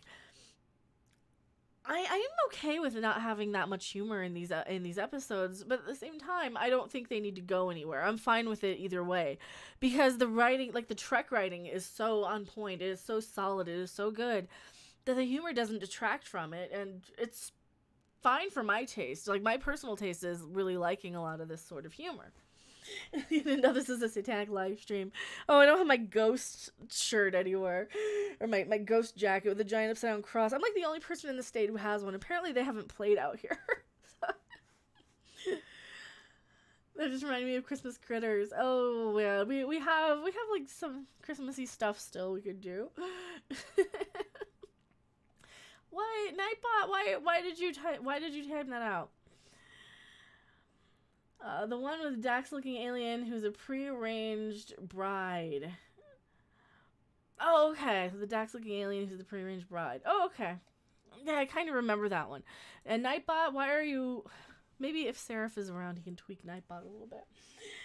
Blah, blah, blah. Okay, I'm off to watch the episode. Thanks. Have a great night. Well, thank you for being here. I will have, like, probably a condensed version up tonight after I kind of write down and maybe focus my thoughts a little better. I'll record something short for you guys again if you liked that. I know a lot of people watched the kind of live playback, and this won't be a super long stream anyway. This is just kind of a let's chat, what did you guys think of it sort of stream. But Tia Martin, how did Clyden know to check the holodeck to bust Bortus? I don't know. Maybe he just did it accidentally.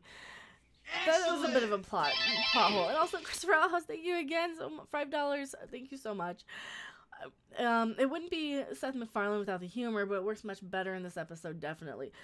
That is true, but Seth doesn't need it sometimes. He's proved his chops as a Star Trek person. You know, this has really proved itself as Star Trek to me, that we don't need the humor, but it doesn't hurt it. I don't think it takes anything away. And in fact, for me, that's kind of one of my basic rules. You know, entertainment needs to entertain me. You know, give me something to laugh. That's why I don't mind the jokes in Marvel movies so much.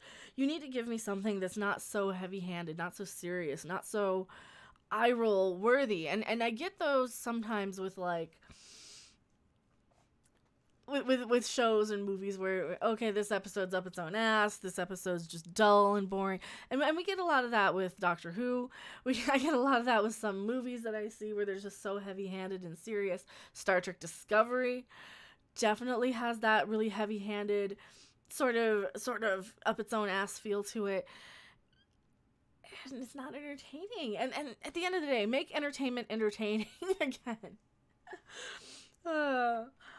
They have two genders. They reassign female, hence gay. Well, they do have two genders, but it's so unusual.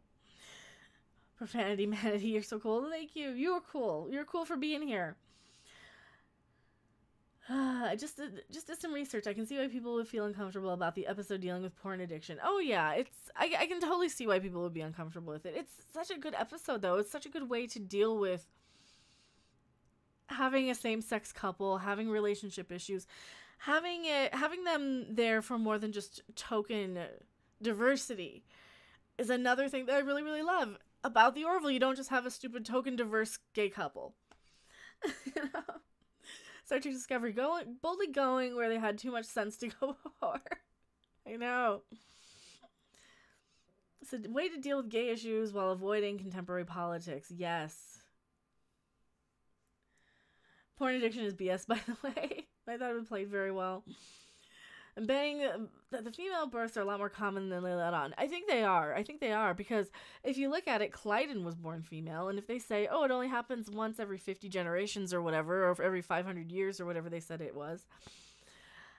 Well, we had one woman that's still alive on their planet. We had Clyden, and then we had their offspring, Bortus and Clyden's offspring. So I think that, yeah, you're right. It's probably a lot more common than they let on. And that might be another issue that we go back to, that since they had that public trial, maybe they'll go back to it and you find there's a lot more than, half the people, then maybe it will be like half the people on the planet.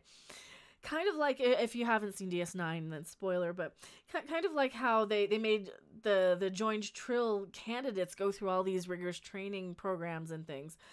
When in reality, they just didn't have enough symbionts to go around, symbiotes to go around, so they kind of lied and fudged it, even though, like, probably half of the people on the planet were qualified, or a lot of the people on the planet of Trill were qualified to be joined. They kind of fudged it so that they would weed out, less worthy people, and made it more prestigious because there were fewer symbionts to go around, right?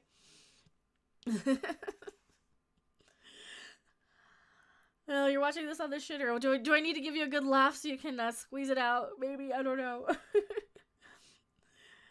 I can see you, 80s. She read your first post out loud. I can see you, 80s. I can totally see you, 80s. Curzon was into Jadzia. Yeah, Curzon was into Jadzia, too. That was another weird thing. But didn't Ezri get trained? No, Ezri did not get trained. She was not. She was just, happened to be on, like, a nearby ship, and she was the closest Trill when Dax got killed. So they kind of pulled her in and said, oh, you're a Trill. Here, have the symbiote. To be fair, Curzon was into all the ladies. That's true.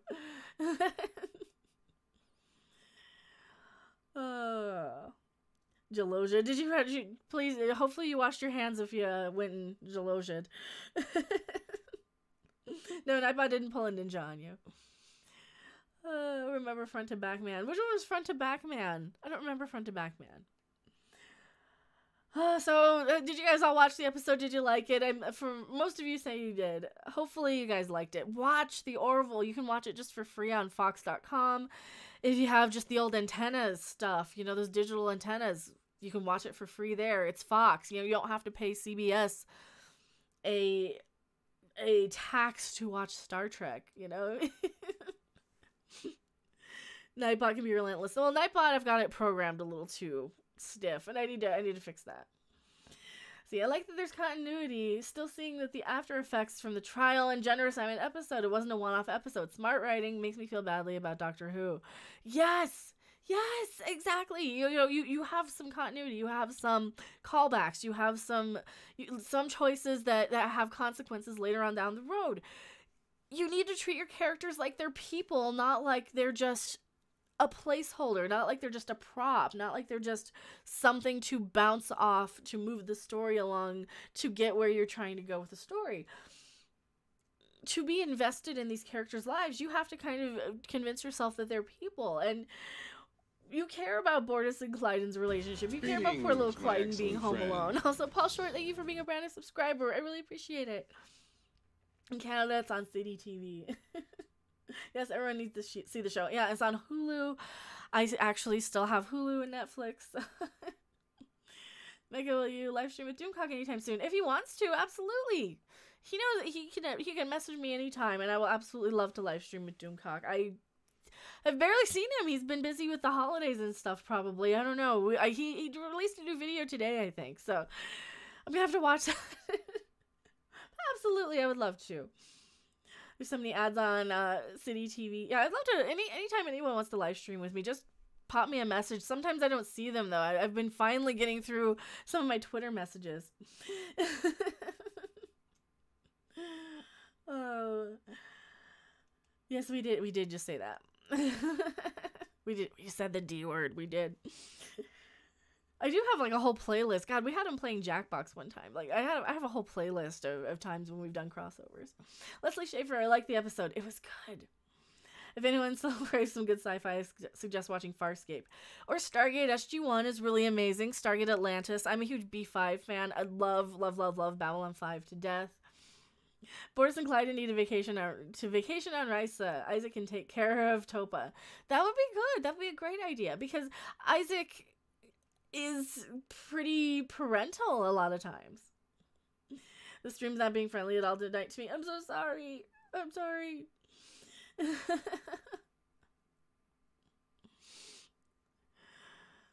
It was too homoerotic for you. It was like conversion therapy for straight guys. So much too much. I can see that, but I mean, I can kind of take myself out of it sexually and see it as just another culture, another thing. I mean, like I said, I'm a huge Trek fan, so I'm pretty open-minded about some things, and I don't know.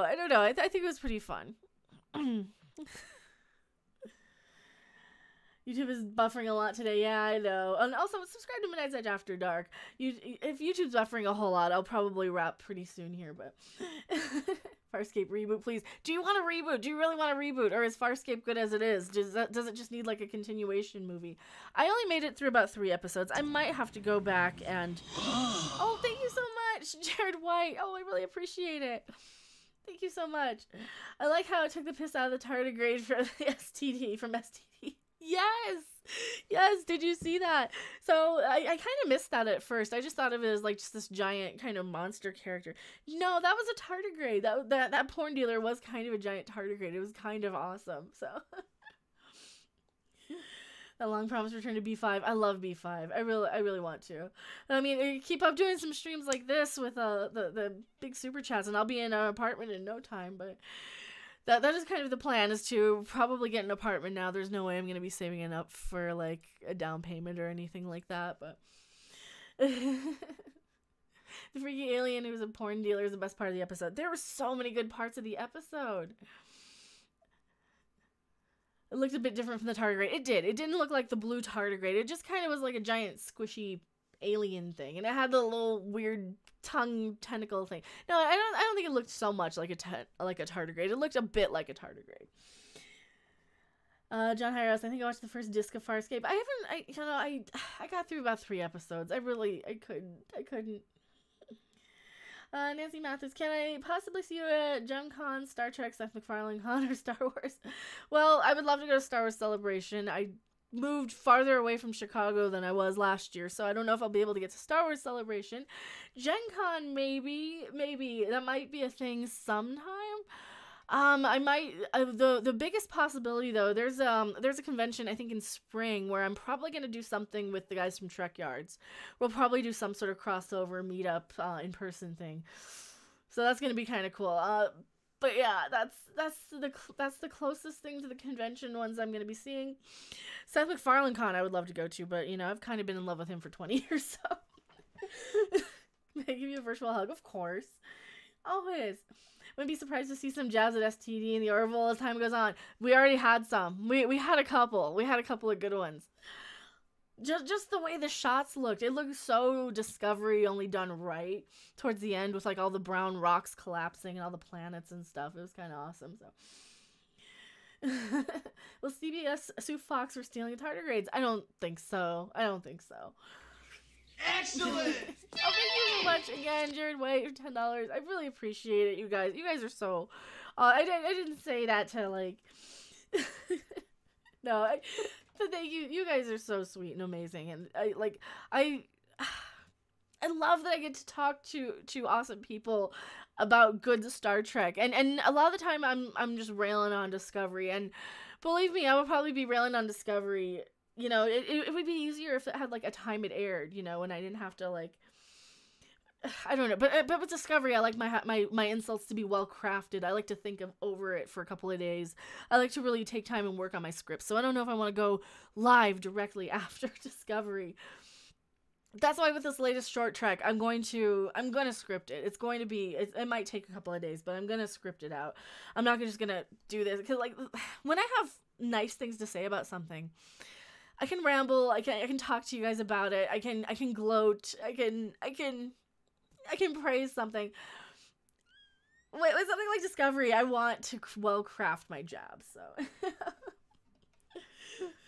Love my Harvey Cthulhu perfume. I don't think I have Harvey Cthulhu perfume. I have Porg. You guys can't see my Porg. Oh, so I got more stuff from the P.O. box. So we got a book, which I can't reach. I got Porg, and I got the Cowardly Lion from the P.O. box today. So thank you so much. You guys have been so awesome with stuff. So I need to go and make another trip out there too. Soon, again, from what I've been hearing. So you guys are so amazing. I don't want to... Yeah. So, I'm not supposed to talk about the Cowardly Lion, though, but I did put it right there. So now I have the Wizard of Oz amigos. Man, I love them. William says, I gave up on Discovery after 8 episodes. Only one of them. The Harry Mudd time dump episode was fun and enjoyable. It sucked too much to waste to watch anymore. Oh, it was terrible. It's terrible. A lot of ship porn tonight. Yes, we had a lot of ship porn. You're awesome. Thank you, Richie. Well, you guys are awesome for being here and hanging out with me. Until it's official? No. Until what's official? Until what's official? It's not smooth. It's not jazz. Give me Ragtime and Dixieland. Bruce says, I have no one here to talk about the Orville, so I really do like these live streams. Well, and that's why I do these, because I want to hear what other people say. I want to hear, what you guys' opinions are. Yeah, she can't reach her pork, make it into soup. Don't make it into soup. This one needs a friend. Yeah, until it's official that Disney owns the Orville. Well, they do. If you guys, have you seen the Rotten Tomatoes discrepancies between season 1 and season 2 of the Orville? Why do you think that is? I mean, I didn't really put 2 and 2 together right away at the time, but yeah, I think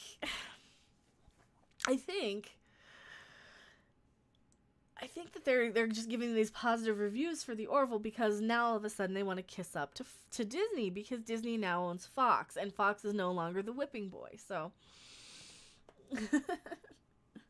no, actually Saturday. Wait until Saturday to check the P.O. box. I will wait until Saturday to check the P.O. box. Why am I waiting till Saturday to check the P.O. box? Also, please let me know when I have to go and check the P.O. box, guys, because I had something in there and I either missed the message or I'm like, oh, there's more in here than I thought. Oh, that's awesome. So thank you guys so much. You guys are so amazing. Because now they have on-staff people on board. Yeah, Rotten Tomato critics are shills. Oh, they're terrible. They're terrible. They're terrible. Except, some of you guys who are actually reviewers on there. I recognize a few names, too. I was watching, it was like Yellow Flash, I think, and he did a Discovery video. And I'm like, I know some of these people. Also, thank you so much, Christopher Outhouse. Ship porn and prawn on a ship. Shipping.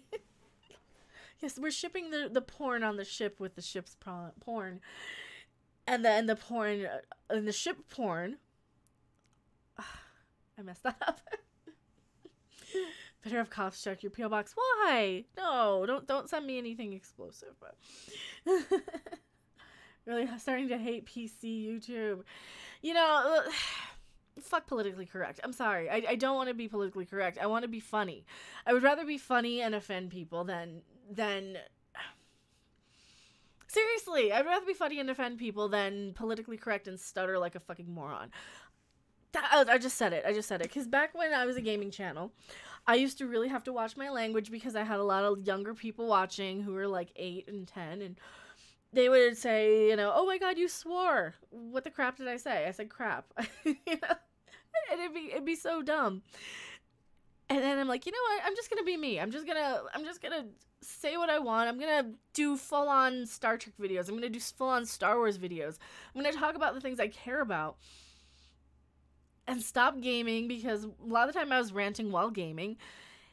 And the thing with that is, when the second I did that, the channel started growing and growing and growing, and of course people like Seraph and Doomcock and, you know, a lot of these people and Midnight's Edge, and, you know, kind of really helped kind of give me the confidence to just be on camera and talk to you guys without being like behind a game, without being in the corner of the window gaming while I was on, because I always thought that like I had to do something on YouTube while I was talking, and I didn't realize I could just talk.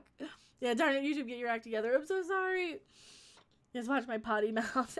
Rant gaming. I used to do rant gaming. That's a lot of the stuff I would do. I mean, I think I have one video where I was playing Parkitect, and it said, Parkitect, while I complain about Star Trek Discovery. I literally had to go intentionally misspell porn, so I would go through even spelling it as porn got a block. Oh, that's stupid. YouTube, I mean, I think I have it set to like the only words that are blocked are like actually offensive ones. So yeah, you can imagine which word that that we have blocked, and variations of that one word that are blocked, but nothing else should really be blocked. Like porn shouldn't be blocked, because we talk about that here anyway. See, the love the irony of how Discovery's crew and supporters mock the Orville for being lighthearted and humorous for during season 1. Now they copy that style to market their own show for season 2. I know, with that elevator scene, they've said they're having more humor into this and into the season 2 of Discovery. Yeah, and make up your minds. Well, they also said that they would never see Spock. They also said we'd never see the Enterprise. Which I guess we're not seeing Spock. We're seeing Pecker Spock, which is kind of different, but would that word be chin ball? No, porn isn't blocked. It's not. Okay, well, it might have been in super chats. I think you have a lot of Geeks and Gamers fans here, so I think you can let some words fly. Oh, I know. And thank you guys so much. If you are coming over from Geeks and Gamers, total shout out to them. Yeah, there's a lot of channels that I float in between. It feels like I know everybody on YouTube. Like, I know Egotastic Fun Time, I know Anti-Trekker, I know Nerdrotic, I know Midnight's Edge, I know Doomcock, I know Geeks and Gamers. I think I know a little bit of some of the guys on World Class Bullshitters. I don't know Ethan Van Skyver. He's the only one I really haven't met or interacted with. But I know Trek Yards, I know Lore Reloaded. I know everybody. Yeah, Trek Yards too. Is Pecker blocked? It shouldn't be. Gluten-free soy smock. The bearded Spock is not Spock. It is evil Spock or Spork. I call him Spuck. I call him Spuck the Cuck. I don't think he looks good. Does anyone know, has Trek Yards uploaded their review of the Orville, or are they reviewing the Orville? I don't even know if they are. I haven't seen it. See, Midnight's Edge After Dark. Rob, stand up for Patreon. Oh, nice. I already have that. I've seen that. Well, I haven't had time to see it, but...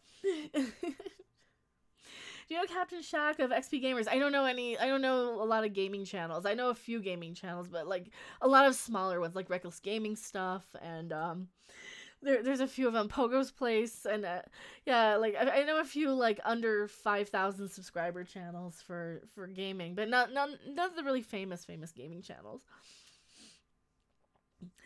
But do you know PewDiePie? I do not know PewDiePie personally. I will never probably meet PewDiePie or Jacksepticeye or any of those sort of people. I'd love to meet Jesse Cox. He's kind of one of my heroes, but he's probably, between him and Total Biscuit, probably why I started a YouTube channel, to be honest, back in the day. But back then I was doing gaming, so yeah. And that's just the thing. I was always a gaming channel, so it's so weird to just talk to the camera for you guys, but I love it because then I can like actually get stuff accomplished. Christopher Alhouse, your opinion, should the Orville even consider getting a transporter at some point? One could have helped this episode. And thank you so much. Excellent. I really appreciate it. You were like totally awesome. Thank you all so much. I don't think they're gonna get a transporter soon. They did establish in the episode with Charlize Theron, where she came from the future and she was going to steal their ship through like this wormhole, that she does have a transporter, that by the time we get to where she comes into the universe, they will have transporters. So I think at some point they will have it, or they will start to develop it. I think that it was good for this early sort of thing. Like, you can't start something so overly powerful that you can't develop new technology later. So I think they're going to progress with better technology as we go, like a good show would. So I think that they're going to get it eventually, not super soon.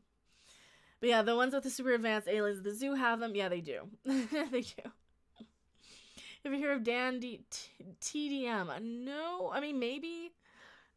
Yeah, also turn on the lights in Discovery. Yeah, turn on your freaking lights. The transporters will be installed on Tuesday. They might be. How far in the future? I think she came through from like 1,000 years in the future.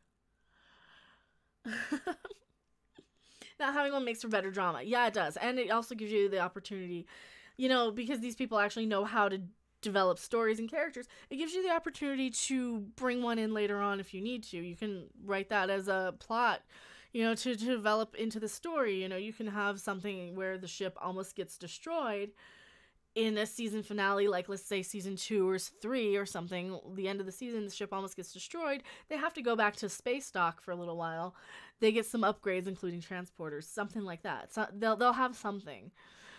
And I think that that's a really good way to do it. But I think the light bill Star Trek, the more you know. I know they could totally do that. Look at the videos you've done. You've played Senran Kagura. I have. I love Senran Kagura. I don't have any of the games here. Oh no, I have a couple of them on PC. I don't have my controller for my PC though. I have my PlayStation, but I don't have the games for the PlayStation, so I can't play any of them. But yeah, I like it. I think I have a couple on my 3DS as well. Maybe like Enterprise, where it wasn't meant for people. Yeah. You love my wardrobe. Oh my, this is actually, I'm surprised this one fits so well. I don't know, I like it. It's comfortable.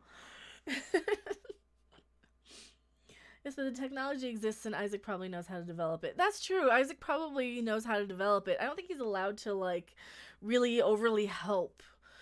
And maybe it's something where he just doesn't think about overly helping. He's like, maybe I'll help, maybe I won't, but I don't know. It's unlikely he'd give it to us. Yeah, I think it's like that. I don't think it even occurs to him to help with the technology, because he's programmed to be kind of an observer. He's there to see how we interact, not to be the one to just fix everything all at once. But am I a metal fan? I am a metal fan. I'm a pretty big metal fan, and then there's a lot. Well, it depends on the band. It really depends on the band. Like Blind Guardian's probably my favorite.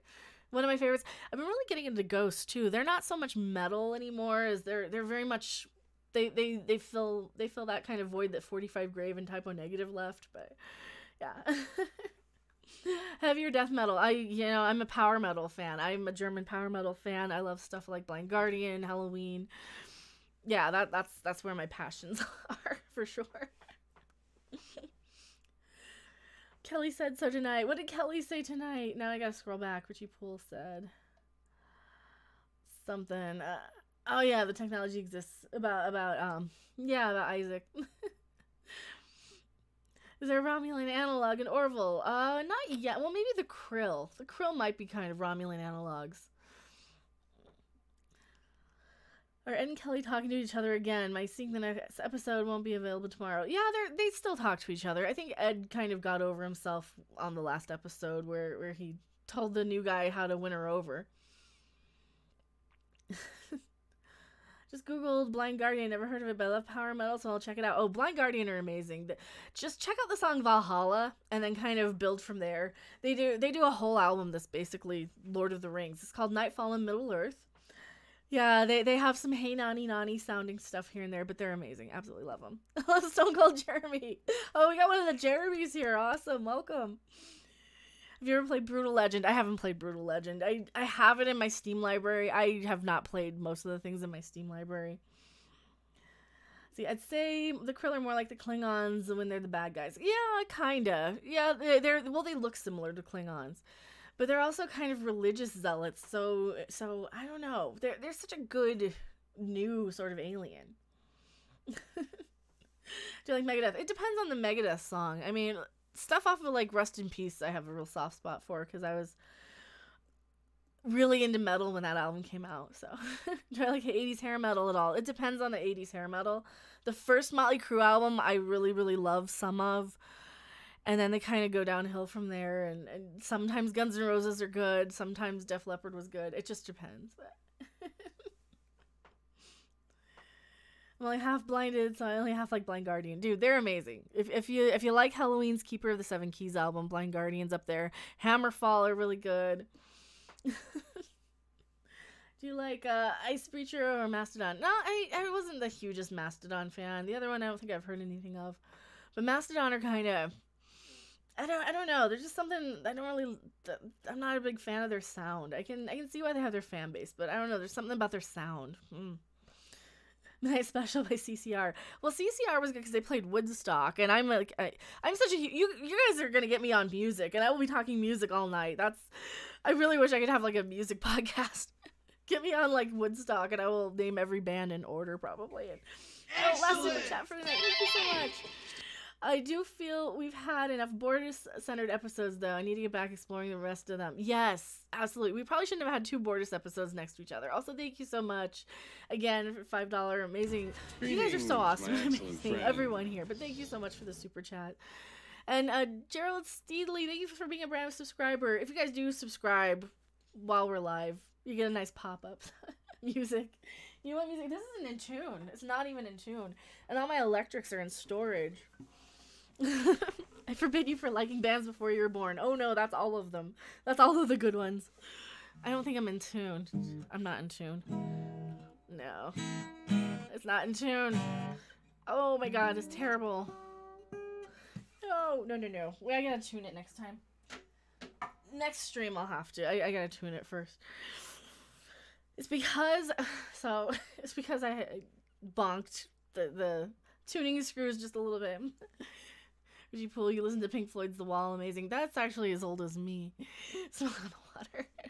Tune it. Well, I have to use my guitar tuna, and you don't want to hear that. Maybe do a music random channel. Well, if we do a music channel, that'd have to be with like the guys from Midnight's Edge, because they also know a lot about music.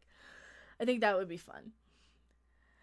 Mage Werewolf, I've been reorganizing my closets and I found my mom's guitar. That's cool. I still need to look at my mom's guitar. Since I've been out here, I haven't touched it. So I was gonna play her, she's got an Ovation. I was gonna tell her what I thought of it. I subscribed early in the stream and I didn't get a pop-up. I'm sorry.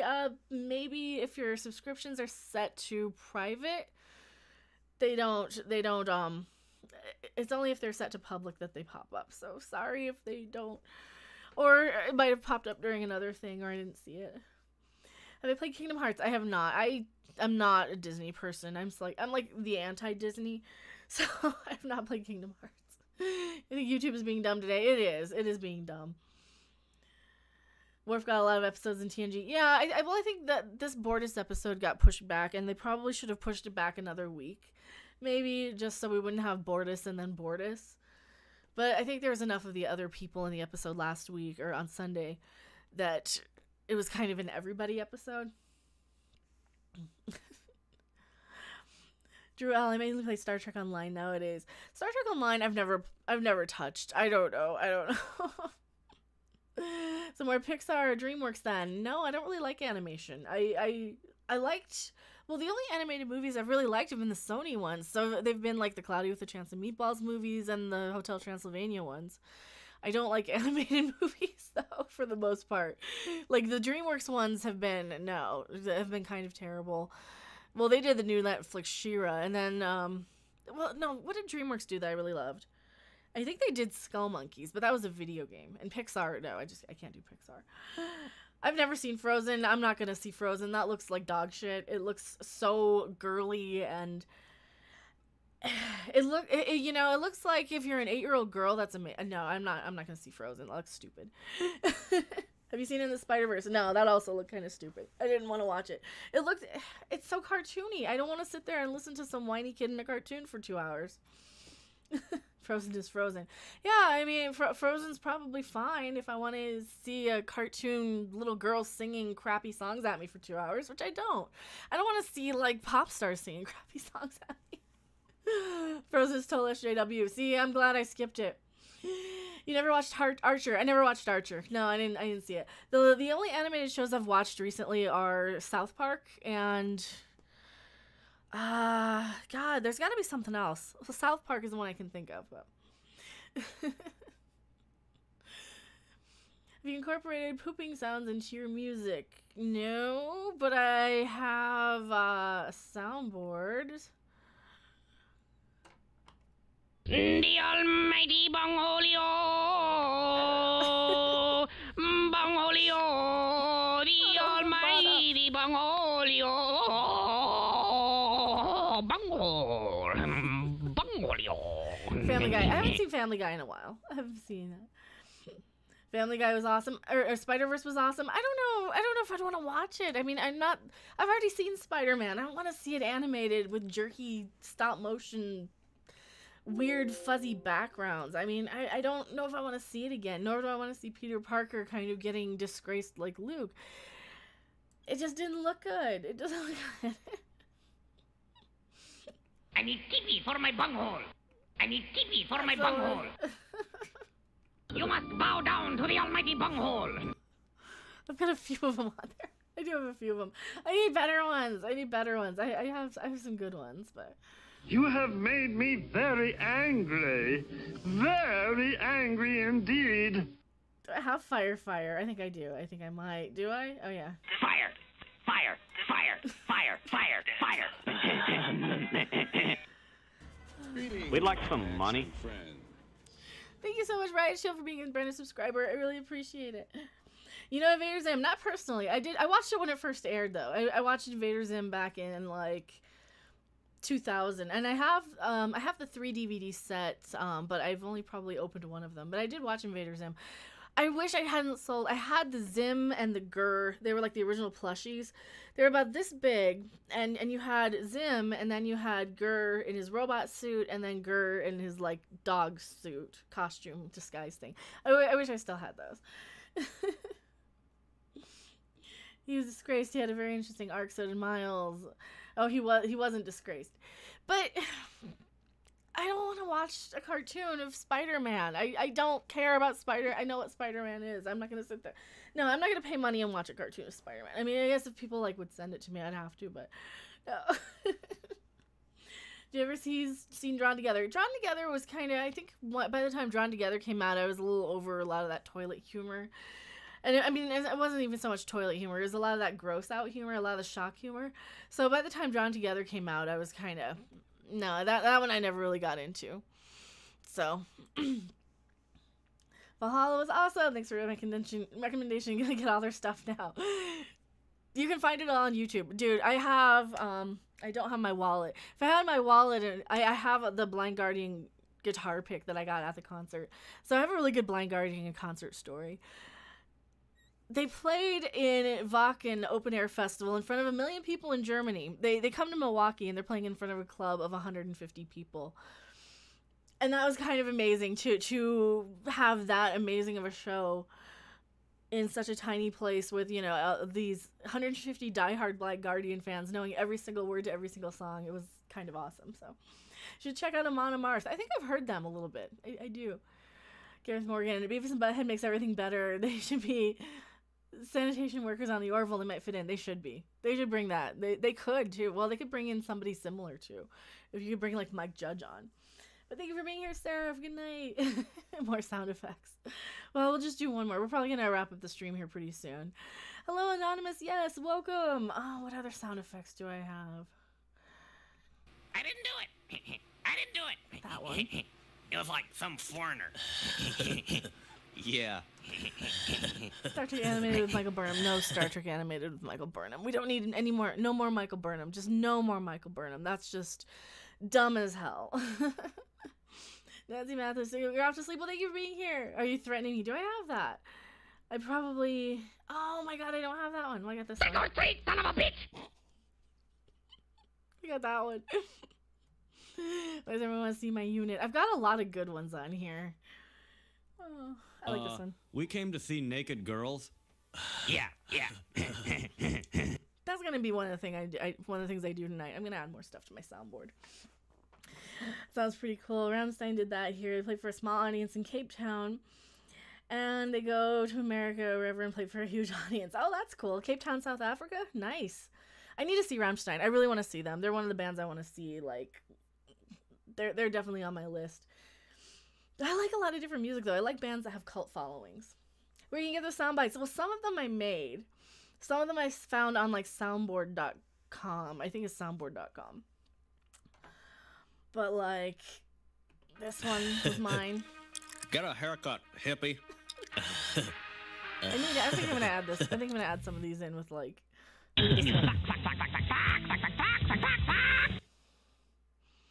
That's what I think of Star Trek Discovery. I don't have any good ones. I don't have any like really positive ones for anything. Oh, this is my I'm going on a rant sort of thing. That does it. Welcome back. Let's see if the buffering subsides. Oh, I'm probably going to wrap up the stream here pretty soon anyway. Sounds good. Awesome. Yeah, do you think that Judge Jones' character will live on? I don't know. I think he had such a weird start to his character. I don't know. The whole fashion rant. Well, that's going to be later tonight. I think in a couple hours I'm going to come back on and well I'm not gonna do it live. I'll probably record something, so expect maybe a middle of the night sort of video. I've got to talk about, well, we talked a little bit about it earlier. I have this all ready to go, and we're talking about Discovery. Faith breaks Spock's logic. Oh, don't get me started on ranting about how wrong incorporating Faith into Discovery is going to be. Later, Mecha ran a musical. We might do a musical. I mean, Tom Connors around Midnight's Edge After Dark has been wanting to do some sort of musical, but when do I sleep? Like 2 or 3 in the morning until about 11. So I'm up late. I'm up really late. I don't have to be anywhere in the morning. That's the beauty of it, because I get to hang out with you guys. If they crossed over Beavis and Butthead Doctor Who, I can imagine the jokes. Oh, that would have been nice. That would have been nice. I think Beavis and Butthead with Doctor Who would have been enjoyable and entertaining instead of what we got, which was just boring schlock. But the Orville makes me happy. It does. It's so good. Why is the Orville so good? Any final thoughts on how wonderful the Orville is and how lucky we are to have at least we have the Star Trek Orville when Discovery is so terrible, and that's what it is. It's Star Trek Orville. It is Star Trek in spirit. It is Star Trek in attitude. It is Star Trek in quality. STD is Star Trek in name only. You know, it is exactly. Somebody did point this out. It is the difference between Stouffer's frozen lasagna then and now, right? Stouffer's frozen lasagna used to be the best one. People loved it. And they changed the recipe. They changed all the ingredients. They made it garbage and crap and taste like ass. And it still says Stouffer's on the box, so it's the name brand, but guess what? Walmart came along and is the kind of white trash, cheap knockoff version, like Fox with the Orville. I hate to say it. I hate to admit it. And it's doing it better because it has all the ingredients. It has all of the love and passion and quality. And it's knocking it out of the park, and it's so much better. You never ate Stouffer's. I used to be good way back when. But hello, Hallmark Channel Jeremy. The Orville is good because it's made by people that understand and love Trek. Exactly. It reminds me I need to get groceries. Me too. I'm like low on Mountain Dew. I've been crushing these. Creating my YouTube party. Well, hello. We're wrapping up here pretty soon. We're only gonna go on for another few minutes.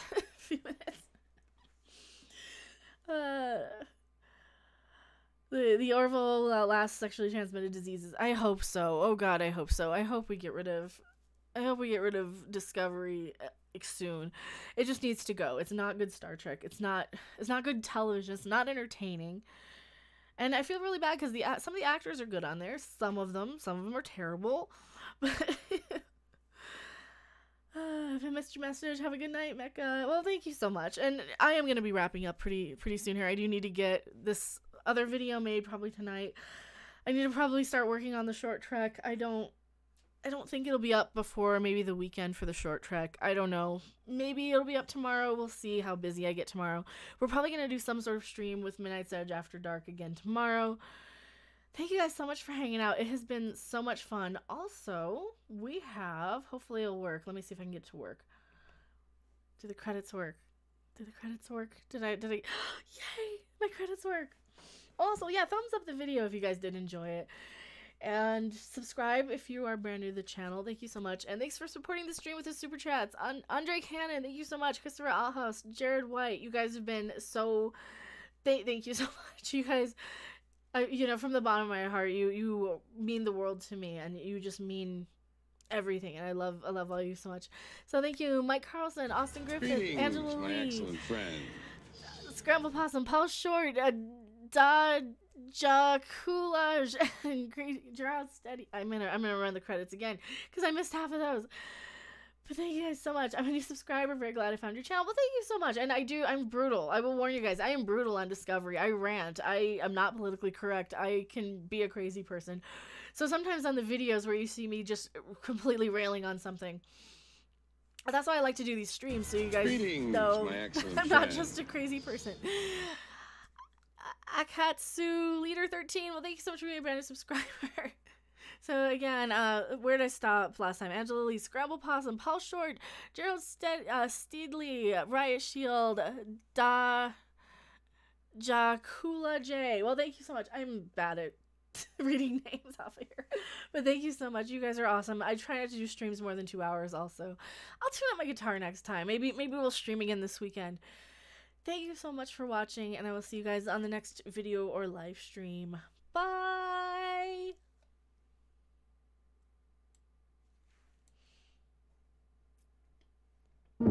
Thanks for watching! If you liked it, make sure to hit that like button, and if you want to see more, don't forget to subscribe. See you in the next video. Bye!